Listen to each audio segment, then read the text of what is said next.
साफ देखना है, साफ सुनना है तो धैर्य बरतिए, बातचीत करनी है।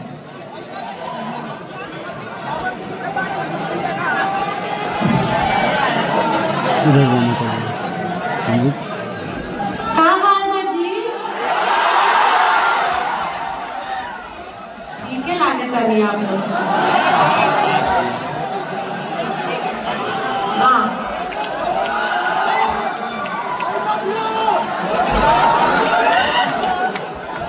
चले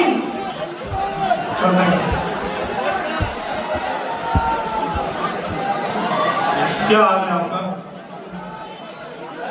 एकदम बढ़िया। और क्या होगा ये देखिए, जिसको हमेशा का भोजपुरी जेके हमेशा इतना सारा प्यार मिलत होके ओकर हाल कैसन रहे।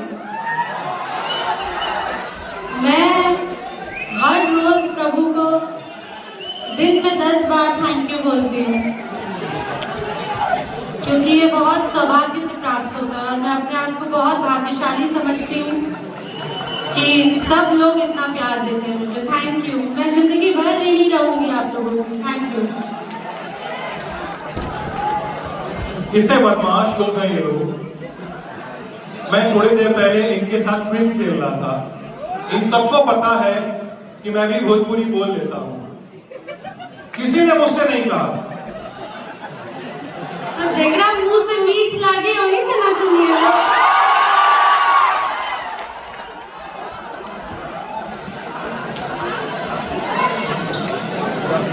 जब हम लोग अभी शुरुआत करेंगे अमरपाली जी ना आज के टॉप बर्थडे की, तो ऐसे ही घूम घूम के पूछ रहे थे कि क्या सुनना चाहते हो, क्या पूछना।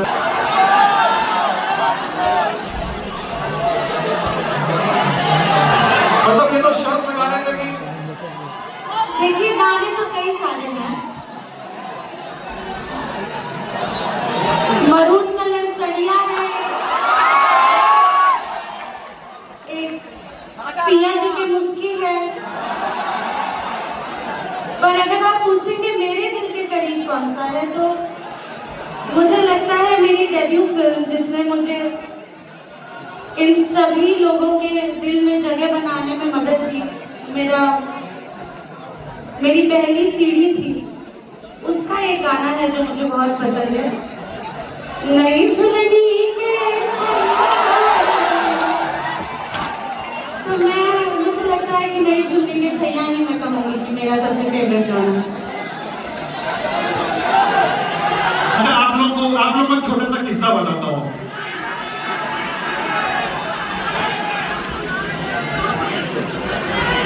अच्छा, आप लोग एक मजेदार किस्सा सुनाता हूँ आम्रपाली जी का।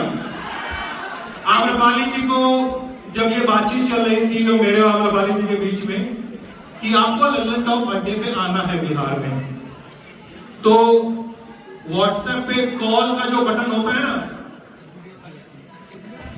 तो उस समय मुझसे तो मुझे पता चला, वरना मुझे तो लग रहा था कि आप बार-बार वीडियो कॉल ही लगा रहे हैं। आम्रपाली दुबे का ड्रीम प्रोजेक्ट क्या है? कोई ऐसा काम जिस तरह का काम आपने अभी तक न किया हो इंडस्ट्री में इतने सालों, और अलग अलग तरीके की इंडस्ट्री में आपने काम किया, वो कौन सा प्रोजेक्ट है जो आपको करना है, या अभी वो ब्रेक में आया नहीं है? कैसा लगता है? देखिए, मैं अपने 11 साल के करियर में भोजपुरी इंडस्ट्री में बहुत लकी रही हूँ कि मुझे बहुत अलग अलग फिल्में करने का मौका मिला। मेरी पहली फिल्म थी Nirahua Hindustani. It was a brilliant role that I got to play. उसके बाद मेरी दूसरी फिल्म थी पटना से पाकिस्तान, तो उसमें मुझे एक पाकिस्तानी लड़की का किरदार निभाने का मौका मिला। फिर एक फिल्म आई थी मेरी जिगरवाला, उसमें मुझे एक हैदराबादी लड़की का किरदार निभाने का मौका मिला था। तो मुझे किरदार मिले हैं, और या फिर जैसे भी किरदार मिले हैं उनको अच्छा बनाने की मैंने कोशिश की है। तो आगे भी जो भी मिलेगा भिन्न भिन्न प्रकार के किरदार मैं करना चाहती हूँ। What I really want to play is a villainous serial killer kind of something, वो मैंने कभी किया नहीं। Serial killer? हाँ, साफ खून माफ टाइप का कुछ। I love it. अच्छा, कोई ऐसा प्रोजेक्ट या कोई ऐसा एक्टर या कोई ऐसा डायरेक्टर जिसके साथ काम करने का मन हो अभी तक ना हो पाया हो? अरे उनके साथ बहुत काम करेंगे आप, बट मुझे लगता है कि मैं ज़रूर चाहूँगी कि मैं अपने करियर में एक बार रेखा जी के साथ स्क्रीन शेयर करूँ। रेखा जी के साथ? Yes, I really love her and adore हर, और मैं चाहती हूँ कि एक बार मुझे उनके साथ स्क्रीन शेयर करने का मौका मिले। अच्छा, जब इस आपके इंटरव्यू की तैयारी कर रहे थे हम लोग, तो सोचा कि एक रैपिड फायर राउंड खेलेंगे छोटा सा आपके साथ। फिर लोगों ने बोला कि यार रैपिड फायर राउंड में तो 4-5 सवाल होते हैं, आम्रपाली जी से एक ही सवाल पूछना चाहिए। अब मुझे नहीं पता कि आप क्या जवाब देंगे, और मैं इस रिस्क के साथ पूछ रहा हूं कि इसके बाद यहाँ पे आपस में मार कर सकते हैं। पवन सिंह या खेसारी?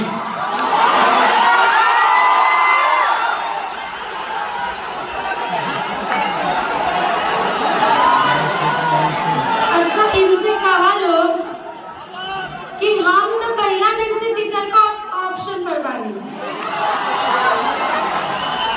मेरी फेवरेट एक्टर, सिंगर पहले दिन से कौन है? दिया हुआ। पर आज पवन जी आ रहे हैं और मुझे उम्मीद है कि आप सब बहुत एक्साइटेड है जैसे मैं हूँ। तो वो आएंगे और उन्हें पता चलेगा कि हमने उनका नाम नहीं लिया। तो इस सवाल के जवाब हम दे पवन सिंह। अच्छा, मैं 30 सेकंड का समय लूंगा।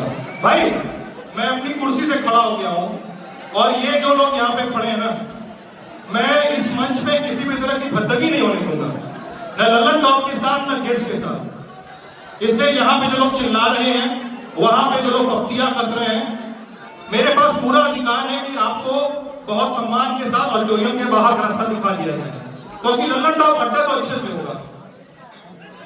ये बात समझ में आ गई आप लोगों को? नहीं समझ में आई तो भाई को इनको आगे कर दीजिए।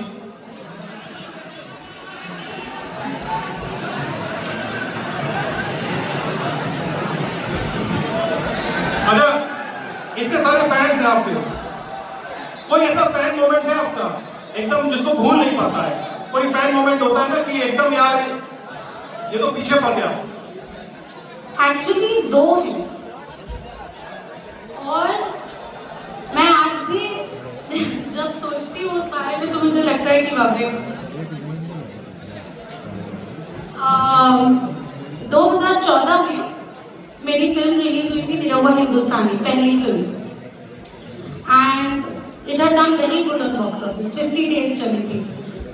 तो हम जब 50वें दिन फिल्म चल रही थी, तो हम सब सारे थिएटर्स में जाकर, मैं और दिनेश जी, जितनी ऑडियंस बैठी थी सिनेमा घरों में, उनको थैंक यू बोलने जा रहे थे 50 डेज कंप्लीशन पर। तो मुझे लगता है शायद से सीतामढ़ी में हम लोग गए थे, और वहाँ के सिनेमा हॉल में बहुत भीड़, हम सबको धन्यवाद देके निकल रहे थे। चले जाओ, जो लोग फॉलो कर रहे हैं वो भी सेफ रहे। तो वो जगह हमने पार की, देखा पीछे धीरे धीरे बाइकों का सिलसिला खत्म हो रहा है। उसके बाद 30 किलोमीटर जाते जाते चिल हो गया था, अभी ओके कि अब कुछ नहीं।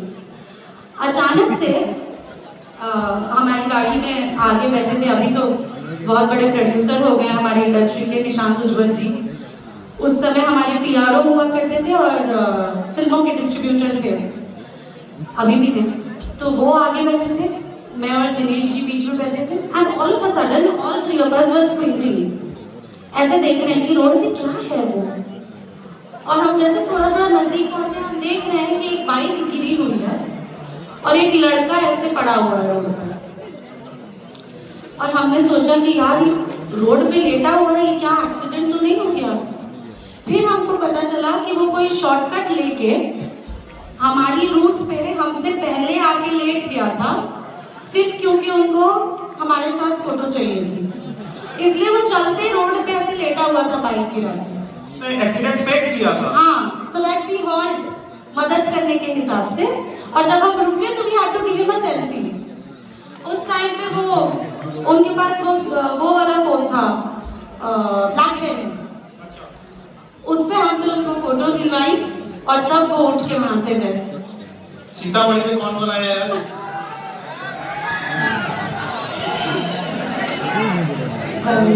सीता मैया की बहुत कृपा है हम पर, उसी दिन हमको पता चल गया। ये तो पहला फैन मोमेंट था। दूसरा again I did a film called Patna से पाकिस्तान, वो भी 50 डेज हुई थी। उसके लिए हम गए थे पंजाब, मोहाली में एक थिएटर था, वहां पर भी बहुत भयंकर भीड़ थी। और हम लोग जब अंदर गए तो एग्जीबिटर जो थे थिएटर वाले, वो कोशिश कर रहे थे कि उनके ऑफिस में सिर्फ मैं और दिनेश जी ही रहे, बाकी सब लोग ना घुसे। लेकिन उन्होंने ही एक लड़के को बुलाया कि मैडम इनके साथ एक फोटो खींच लिया जाए। मैंने बुलाइए, तो बताया गया कि 50 दिन से हर रोज 4 शो वो लड़का टिकट कटा के देखता है।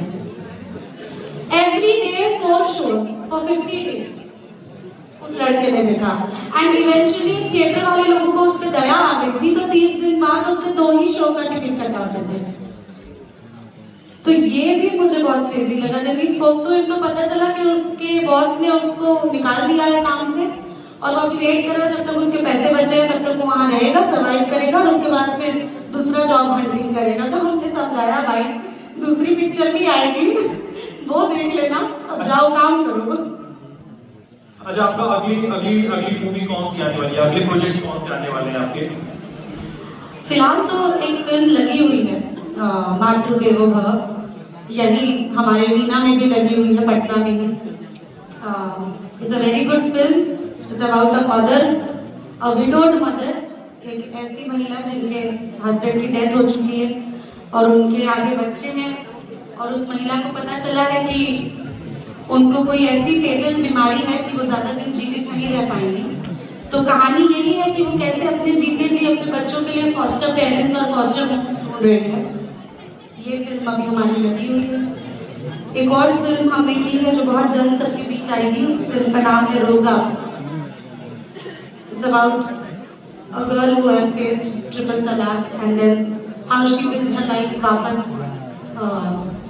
उसी के बारे में कहानी है। वो भी बहुत जल्द सबके बीच में आएगी। अच्छा रूपाली जी, एक मेरे मन में एक सवाल है कि भोजपुरी फिल्म इंडस्ट्री जो है खासकर, उसमें 2 चीजें बार बार एक दूसरे का रास्ता काटती हैं। नंबर 1, महिलाओं की मौजूदगी, जो भोजपुरी फिल्म इंडस्ट्री की तासीर नहीं है। बार बार भोजपुरी इंडस्ट्री को आप दूर से देखिए तो बहुत मेल डोमिनेटेड इंडस्ट्री से करती है देखने में। कुछ ही महिलाएं हैं, आप हैं और कुछ चंद लोग हैं जो एक लीडिंग महिला फेस के तौर पे दिखाई देते हैं। तो महिलाओं की मौजूदगी बहुत बड़ी दिक्कत है। और दूसरी दिक्कत है, बार बार ये शिकायत होती है भोजपुरी में अश्लीलता का। तो बार बार ये लगता है कि महिलाओं की मौजूदगी क्या इस वजह से नहीं है क्योंकि भोजपुरी में अश्लीलता है, या लोग इस तरह की डिमांड कर रहे हैं? सीन क्या है, कैसे बढ़े, अश्लीलता की शिकायतें कैसे कम हो? मैं ये कह रहा हूँ शिकायतें कैसे कम हो और महिलाओं को हम जगह दें। देखिए, जो मैं अब तक समझ पाई हूँ यहाँ पे 11 वर्षों में, वो ये है कि बिल्कुल मैं पूरी तरह इस बात को मानती हूँ कि पहले ऐसे सिनेमा बने हैं, फिल्मों में ऐसे गाने हुए हैं, ऐसे सीन्स फिल्माए गए हैं, जिसकी वजह से लोगों ने एक मानसिकता बना ली फिल्मों की, वो जायज है, जिसके मैं बिल्कुल खिलाफ नहीं हूँ। लेकिन वो मानसिकता बनाने के बाद उस जजमेंट के बेसिस पर लोगों ने आगे फिल्में देखना बंद कर दिया और पूरी इंडस्ट्री को उन्हीं पुरानी फिल्मों की कुछ चुनिंदा क्लिप्स के ऊपर जज करना शुरू कर दिया। और जो स्टिग्मा लगा था उसको मिटाने के लिए जो पिछले 4-5 वर्षों में जो फिल्में बनी हैं, उन फिल्मों को नहीं देखा, क्योंकि वो एक है नई हर, ऐसी कई सारी मेरी ही फिल्में हैं जिनको सेंसर बोर्ड ने यूए सर्टिफाइड किया और टेलीविजन पर भी अगर वो फिल्में चलती है तो सबसे ज्यादा रेटिंग्स इस वजह से लेकर आती है क्योंकि महिलाएं घर पे बैठ के उन सिनेमास को देख रही हैं। तो मेरे कहने का मतलब ये है कि आज की तारीख में ऐसी फिल्में बन रही है जो almost films are female oriented और उसमें मुख्य कलाकार मुख्य किरदार महिला ही प्ले कर रही है। सीआईडी बहू है। जी जी, तो ऐसी कई सारी फिल्में हैं जो पिछले कई वर्षों में आ रही है। मुझे लगता है कि जो लोगों के मन में जो धक्का लगा है फिल्मों को लेके पहले का, उसके डर से आज लोग फिल्में देख नहीं रहे हैं, तो उन्हें पता नहीं है कि पिछले 5 सालों में ऐसी फिल्में बन रही है जिसे यूए सर्टिफिकेट मिलता है और परिवार के साथ देखा जा सकता है। तो मैं बस यही निवेदन करूंगी उनकी जनता से और also to our friends in media कि आप लोग भी ऐसे सेगमेंट्स चालू करें। मैं जेन्युइनली ये रिक्वेस्ट करना चाहूँगी सबसे कि आप लोग ऐसे सेगमेंट्स चालू करें जहाँ पे आप लोग हफ्ते में एक दिन से बहुत सम्मान से विश्व में जहाँ भी जाते हो हम कोशिश करेंगे कि हम भोजपुरी में ही बतियाएं सबके उसे। तो अगर आप सब लोग सिनेमा ना देखो तो हमने के इतना मेहनत कुल वेस्ट हो जाएगी। तो यही से हम आप सबसे निवेदन करता नहीं और जितना लोग मीडिया में बात अपनी सबसे भी हमारे लिए निवेदन बा कि प्लीज आप लोग ही रेफर करें, आप ही लोग देखें, जज करें, बताएं कि ये फिल्म देखने लायक है और भाई इस फिल्म को बिल्कुल मत देखना। ये वाला आप लोग अगर करेंगे तो मुझे लगता है कि हमारे लिए थोड़ी और सहूलियत होगी और मैं चाहूंगी कि लोग हमारी फिल्में देखें।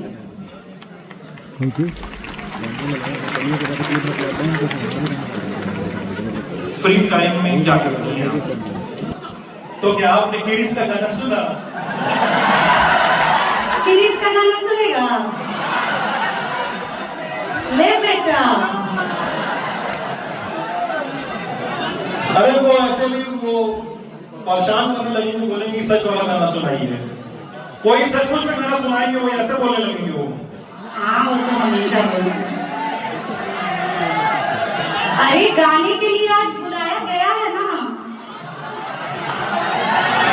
जब पवन जी आगे गाने वाले हैं, इतने अच्छे सुरों के बादशाह से आप लोगों को गायकी सुनने मिलेगा। हमारा सुन के पहले ही क्यों भागना चाहते हैं आप लोग?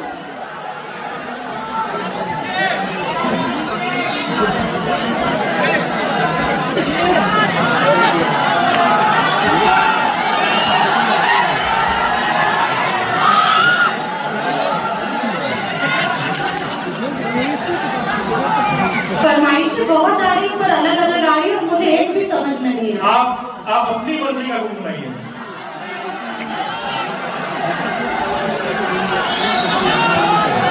देखो गानी मीठी मीठी मुस्की, टुक टुक ऐसे काहे काथे चले तोरा मन में सारिया। आगे की लाइन हम तब में गाए जो आप लोग साथ में गाएंगे। हटे हटना हटे नजरिया हो, जान मारे जान हो मरून का रसड़िया। वाह, थैंक यू। मैं मन से नहीं बता, मन से कह रहा हूँ इसलिए बोल रहा हूँ। मैं ये गाना लूप पे सुनता हूँ और जब से आया ना तब से बिल्कुल लूप पे सुनता आया। वही अगर आपने इस गाने का, ये गाना हमारी एक फिल्म में है जिस फिल्म का नाम है फसल। अगेन आज से 5 साल के दरमियान में ही ये फिल्म बनी हुई है, 5 साल पहले के बीच में ही। और इस फिल्म में बताया गया है कि एक किसान जब इतना मेहनत करके और अनाज पैदा करता है तो अपनी ही फसल को बेचने में उसे कितनी दिक्कत होती थी एक समय में। उसी के इर्द गिर्द ये कहानी है और उसी फिल्म में ये गाना है। और इस गाने का मरून कलर सड़िया गाने का फिल्मांकन अगर आप देखेंगे तो there is nothing, there are no dancers, no background dancers, no properties, बस आप ही 2 लोग हैं। बस हम 2 लोग हैं और एक किसान अपनी पत्नी के साथ कैसे एक बहुत क्लोज बहुत ही प्यारा और रोमांटिक मोमेंट कैसे स्पेंड कर रहा है। बहुत ही सिंप्लिसिटी वाला गाना है और यही खूबसूरती है उस गाने की, the simplicity. That is why people are like the song so much. तो मैं वही कह रही हूँ कि अभी ऐसी फिल्में बनती है जिसमें ऐसे गाने होते हैं, ऐसी कहानियां होती है, फसल जैसी फिल्में। तो इसीलिए मैं निवेदन करती हूँ लोगों से कि आप लोग देखें। जब आप देखेंगे तो आपका परसेप्शन थोड़ा थोड़ा चेंज होगा, धीरे धीरे बदलेगा। वो गाना शूट कहाँ पे हुआ है? हमने लखनऊ के आसपास कहीं शूट किया था उस फिल्म को। अच्छा। चंद्रिका देवी माँ के मंदिर के आसपास उस गाने की शूटिंग हुई। मस्त दिनेश जी के लाठी मार देते हैं खेत में, उसका डांस कर रहा हूँ। अच्छा गाना डांस। अब ढेर होता, गाना हो गया ना डांस बस।